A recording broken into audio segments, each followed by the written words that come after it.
Hello everyone, we've got a studio audience here. That didn't sound rehearsed. Hello everyone, I'm Myles Dyer. Welcome to Stickaid 2011, 24 hours of helping the world. Got 18 hours left, which I'm quite scared about really. I mean, this is the 6th year of doing it, but on sort of this format. Although saying that, having a studio audience here is amazing, just keeping the energy up, etc.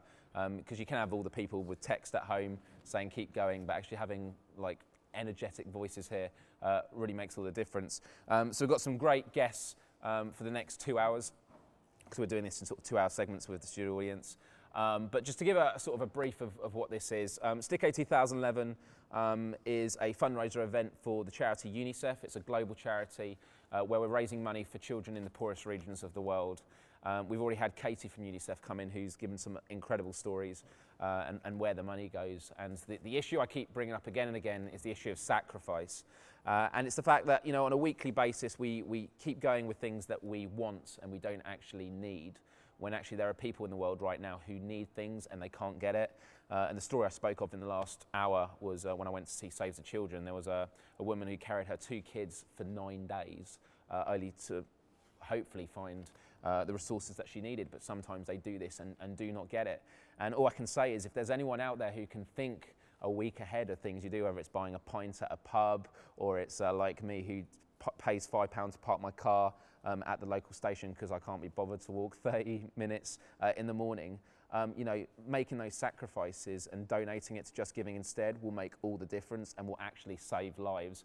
And it's funny because when you say that thing of saves lives, people sometimes get put off and go, well, that's a bit extreme, isn't it? Well, it is extreme, but it's the reality. And there are people right now who are fighting for their lives that don't even know that there are people in the world like us today who are in a comfy studio or at home with a radiator for heating or clean water just a few steps away. These are people that are wondering, what can I do to survive? And I think because we have a voice, we should be a voice for the voiceless. And on that note, Stickaid2011.com has all the details. You can get these Throwboy pillows, which are here, which are fantastic. All profits go to Stickaid, to UNICEF through Stickaid. We have t-shirts on sale there, and also the social media networks. We've got twitter.com/Stickaid. Just be sure to use the Stickaid hashtag. Facebook.com/Stickaid, and all highlights are going to be uploaded to YouTube.com/Stickaid as well. We might even have the live stream there. So I just want to say a huge thank you, because this isn't just about me and the co-host on stage. It's about the people who've made the effort to be in the studio audience. It's about the people at home who are actually even putting just a few minutes of their time away to help save lives, because these people out there haven't asked for it, and that's why we've just got to make the extra effort. So on that note, thank you, and I'm going to bring out our next co-host who, or co-host should I say, you may know them. They are Sorted Food. Hey, how you doing? How many hours have you got? Cool. How you doing? Take a seat. I'm good. Yeah? Yeah, very Still good. ticking? Say again? Still ticking? Yeah, just about. Do you know what? When it's this event, it's the final 8 hours that are really tough. Yeah. But I think with studio audience and all this sort of stuff, it'll be good. And with the energetic foods that you're going to be providing. Because that's the other thing, during a 24 hours, people think You have to eat a lot. 3 meals a day, but it's like 24 hours, that's like 6 meals. 3 meals if you're only awake for 12, 16 of them. Okay, there you go. So And you've got 5 minutes to snack in between each break. That's really hard. Yeah. you toilet- can feast. This next hour Toilet you can breaks feast. and everything. What have you got backstage? Just pick a mix. What? I've Sugar got nothing. rush. I've had nothing. You're going to feast. Have a word this as one. well. Have a word. I can feast and it can be a part of the content, which is going to be really good. Perfect. What do you make of this? Because you guys are very new to YouTube. Like, you've just blown up in the past year. Like, Just over a year we've been on YouTube. I mean, Sorted's been around longer. Yes. And we had the cookbooks longer, and we did live demos at universities and stuff. But YouTube only started nearly 18 months ago now. Well, the thing is, we started we did a cookbook, really to kind of reach a wider audience. And then we started doing a few videos to try and promote the books. yes. And then realised, because what we're all about is kind of like social cooking, having fun with your mates, we realised actual videos were a much better way of communicating that. The food's only one part of it. Yes. You can cook great, simple food that's on a budget, that's easy, but it's about having fun while you're cooking it. The whole Yes. process is socialising around food. And that's important because a lot of people forget that. People think that food is about effort. even I will think It's that. that 'cause chore I'm that you have to do at the end of the day. It is. And you want to get rid of that and actually enjoy the process, cook with friends, family, whatever, and just get involved. At work for lunch, I will go out and pay maybe £7 for pasta at Piccadilly Circus, which is expensive, just so I can go home and just put a toasty on or have some bran flakes, just really simple stuff. And I'd like to cook something healthy in the evening so I don't have to worry about spending so much during the day. Absolutely. But do you think it's just a cultural thing? People are just too busy to do stuff? I think People have convinced themselves they're too busy. Yes. Yeah. But when you can cook fresh food quicker than you can stick a pizza in the oven or even order a takeaway, you can cook fresh food cheaper and quicker. Yes. And it's healthier and you can enjoy the process, and that's the real key, I think. I guess another question would then be that you guys have a nice spacious kitchen.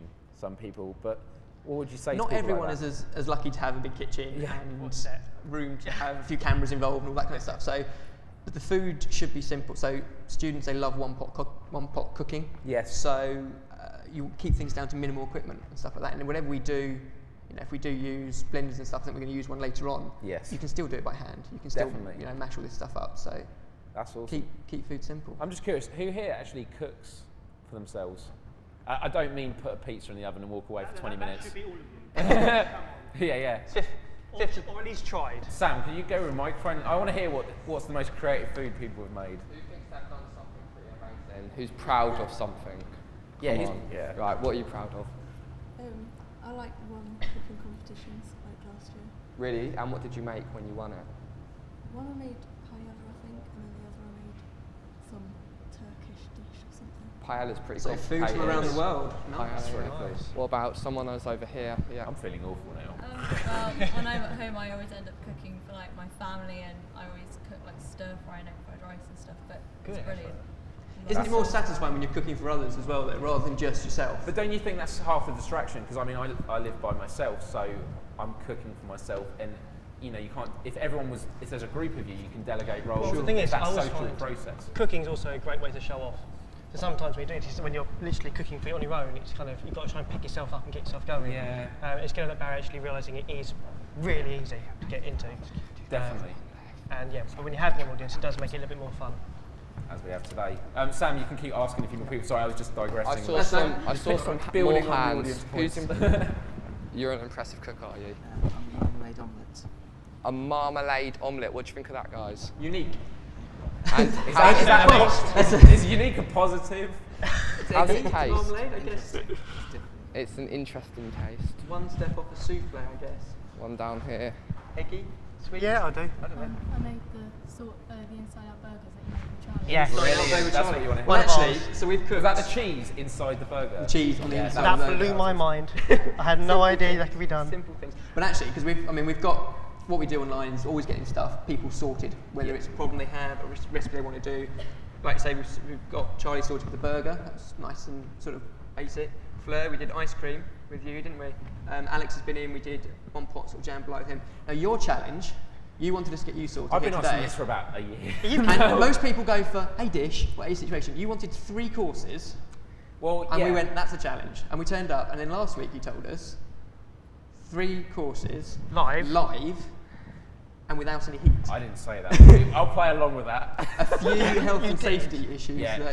So we're cooking without cooking today. Right, sorted food have not been allowed to use anything heated Hot. or anything. So for a cooking show to not actually be able to... It's a challenge. To It say is the a least. challenge, but I have trust in I hope you we're going to guys step do up it. to that. So And the reason the free course thing was I did a video every year called 365 Days in 20 Ways, and it's where I did a quick montage of 20 things I wanted to achieve, like a bucket list in a year. And in the corner would be a red annotation explaining what it was, and when I completed the task, I'd turn it green and link exactly what it was. But one of them was to do a free course meal, because I think cooking a free course meal is definitely a good thing, but I never got round to it. never quite finished that. Well, hopefully we can solve that for you today. Definitely. Perfect. That'd be really cool. Checking actually donations of that at the moment. I don't know because we are on £5,774. Good start. Good work. And in the last 2 hours, we've had someone in the audience called Spike. Oh, is Spike still here? I was in cling film earlier. There he is in the corner. Sorry, Spike. what? Yeah, don't ask. Spike, who was Nyancat in that. You have almost 500 fans on Facebook, and if we get Spike to 1,000, Anna Gaynor, who's here, who's working, will donate £100. So if we could have the Stickaid Twitter tweet his Facebook page, that's all right, isn't it? You're liking that. It's a win-win. Gives charity Serious and Christmas you're more card popular. list he's got building up there. Though. Right, exactly. So that's insane. So anyone in the audience here, you think you're just in the audience, you might become the new internet sensation.